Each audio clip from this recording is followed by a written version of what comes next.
मेरा ना कभी कभार दिल करता है कि मैं सुल्तान को गोली मार दूं। मैंने नमाज के बाद आलिया को कॉल की थी, बेल जा रही थी लेकिन उसने कॉल नहीं अटेंड की। समझ से बाहर है वो अकरम और फिजा के मामले में इतनी सुस्ती क्यों दिखा रही है? क्योंकि वो नहीं चाहती कि मेरी और अकरम की शादी हो। जी कैसी बातें कर रही हो फिजा? बहन है तुम्हारी, वो क्यों चाहेगी ऐसा? जी बिल्कुल ठीक कह रही हूँ। मेरी अकरम से फोन पे बात हुई थी, उसी ने मुझे बताया कि आलिया नहीं चाहती कि उसकी और मेरी शादी, इसीलिए उसने नौशीन आंटी की हाँ में हाँ भी मिलाई है। ये तुम क्या कह रही हो? ऐसा कैसे हो सकता है? वो तुम्हारा भला क्यों नहीं चाहेगी? ठीक कह रहे हैं आप, ऐसा कैसे हो सकता है? मेरी आलिया ऐसा कर ही नहीं सकती। अगर ऐसा कुछ है भी तो यकीनन नौशीन की कोई साजिश है। अल्लाह आलम, क्या कह सकते हैं। कुछ हो ना हो, लेकिन मुझे पूरा यकीन है आलिया को यकीनन उसकी सास ने ही कुछ कहा है। अकरम आ रहा है दादी के साथ आप लोगों के पास मेरा रिश्ता लेकर। लो भाई, एक तो मुझे ये समझ नहीं आती, आधे घर वाले एक तरफ हैं, आधे घर वाले एक तरफ हैं। एक तो मुझे कल की फिक्र हो रही है कि सुल्तान को उल्टा सीधा ना कर दे। दो पुलिस वाले बाहर खड़े हैं, फिक्र मत करो, कुछ नहीं होगा। वैसे तो मैं चाहता ही हूं कि वो यहाँ आ जाए, कुछ बदतमीजी करे और पुलिस वाले उसको पकड़ के ले जाए। हाँ हाँ, ये तो बहुत आसान है ना। जब पुलिस इतने बड़े केस में उसे जेल के अंदर नहीं कर सकी तो इतनी सी हरकत पे क्या करेगी वो? बाबा अम्मा ठीक ही तो कह रही हैं। तुम लोग कुछ ज्यादा ही सोच रहे हो। इंशाल्लाह कुछ नहीं होगा किसी को। और हाँ, आलिया को बार बार कॉल करने की जरूरत नहीं है। अगर वो चाहती नहीं है कि ये शादी हो तो उसे कॉल करके कोई फायदा नहीं।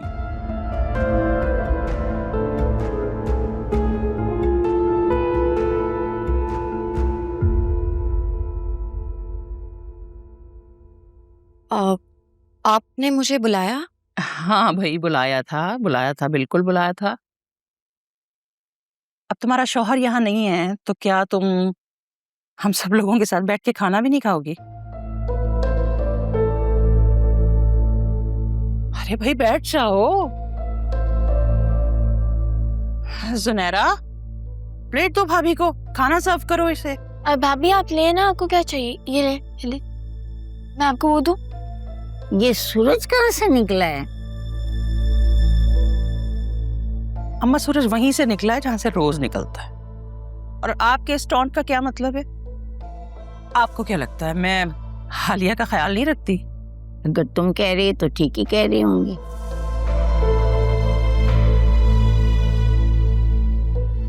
अरे भाई, इतना सा सही से खाओ हालिया, क्या हो गया है?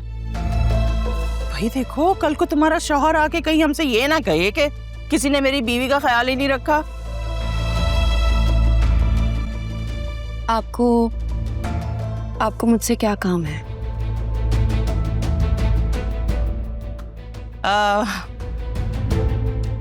वो दरअसल तुमने अम्मा के साथ एक दो दिन में जुनैरा के ससुराल जाना है।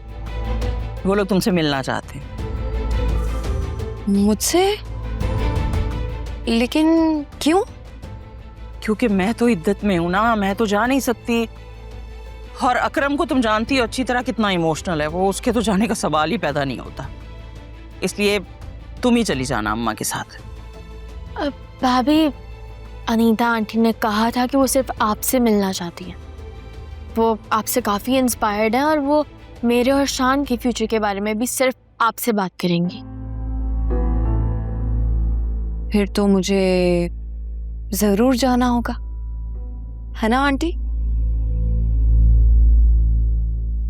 हाँ, जरूर जाना चाहिए। वो अनीता बेचारी हमसे बहुत गुस्से में है। हमने उसके साथ काफी बुरा किया है ना। हम नहीं, सिर्फ तुमने मना किया था कि किसी को ना बताओ। देखें, अगर खुद पर इल्जाम लगवाने से मेरी बच्ची का घर बच सकता है तो मुझे इल्जाम लगवाने पर कोई मसला नहीं है। मैं सारा इल्जाम अपने सर लेती हूँ। ओहो, बड़ी ममता आ गई है, हैं? कल तक तो फिरौन बनी हुई थी। अम्मा बेहतर होगा कि हम आपस के इख्तलाफात भूल कर इस वक्त घर वालों के लिए कुछ करें। तो करो, किसे मना किया है? वो मैं ये कहना चाह रही थी कि ऐसे कैसे हो सकता है भला कि इतनी अहम बात के लिए आलिया अकेली चली जाए उनसे मिलने। हैं? अकेले क्या?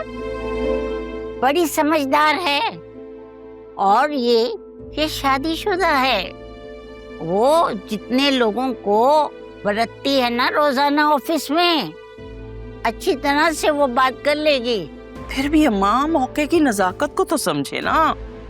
जरा सी ऊंच नीच हो गई तो मेरी बेटी का मुस्तकबिल तो दाव पर लग गया ना। भाई उन लोगों ने मुझे नहीं बुलाया ना, तो मैं क्यों मुंह उठा कर चली जाऊं?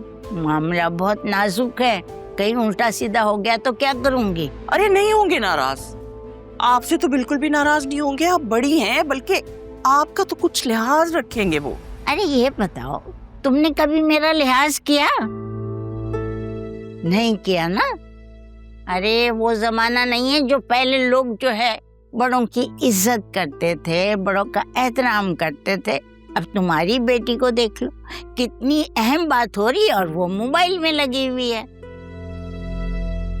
इधर तो अम्मी मैं शान से बात कर रही थी। अच्छा अच्छा, अरे दो मोबाइल मेरी बच्ची को, क्यों छीना? उसका मियाँ है, मियाँ से बात कर रही है वो। थैंक यू दादी। सदा सुहागन रहो, फूलो फलो, माशाल्लाह माशाल्लाह। खाली दुआओं से कुछ नहीं होता, दवा भी करनी पड़ती है। अम्मा आप आलिया के साथ चली जाए ना। अगर आज हयात जिंदा होते और आपसे इतनी रिक्वेस्ट कर रहे होते तो क्या आप तब भी मना कर देती? हाय, क्या याद दिला दिया। मेरा बेटा जिंदा होता ना तो ये सब कुछ होता ही नहीं। मेरा बच्चा बड़ा समझदार था, वो हर काम खुद ही कर लेता, ये नौबत ही ना आती।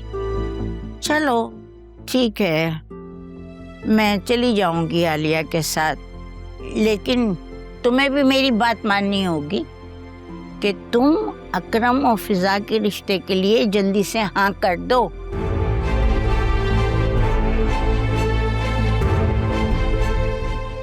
अरे मैं तो मान गई थी अम्मा, आलिया ने खुद ही मना कर दिया। वो खुद ही नहीं चाहती कि ये शादी हो। तुमसे किसने कहा? अरे तुम्हारे खौफ में आलिया ने ना कर दिया होगा। सच सच बताओ, इसमें कहीं तुम्हारा तो हाथ नहीं है? नहीं नहीं नहीं नहीं अम्मा, मैं ऐसा क्यों करूंगी? सब कुछ आपके सामने ही है। वो खुद ही नहीं चाहती कि ऐसा हो।